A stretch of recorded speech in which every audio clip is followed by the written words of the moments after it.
દરમિયાન મહત્વપૂર્ણ સમાચાર મળી રહ્યા છે અરવલ્લીથી, જ્યાં મોડાસામાં કંઈક ડખો થયો હોવાના સમાચાર છે। મોડાસામાં KN શાહ સ્કૂલના બૂથ પર બબાલ થયું હોવાના સમાચાર। અરવલ્લીનો મોડાસા, પોલીસ અને મતદારો વચ્ચે ઘર્ષણ થયું હોવાના સમાચાર છે। વધુ વાત કરવા જોડાશે અમારા સંવાદદાતા અવનીશ। અવનીશ, શું છે આખો મામલો?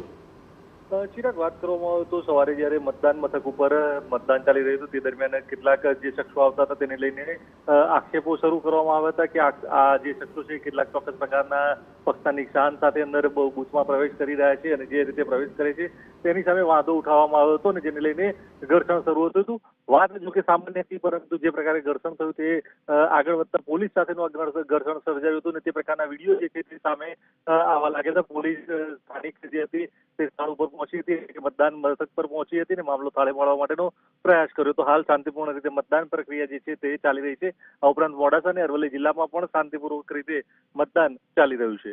ચિરાગ। ધન્યવાદ અવનીશ, તમામ જાણકારી બદલ। તો પોલીસ અને મતદારો વચ્ચે ઘર્ષણ થઈ ગયું। આરોપી વાતનું હતું કે ઈવીએમ ખોટકાયા પછી પણ ગ્રીન લાઇટ બતાવતી હતી।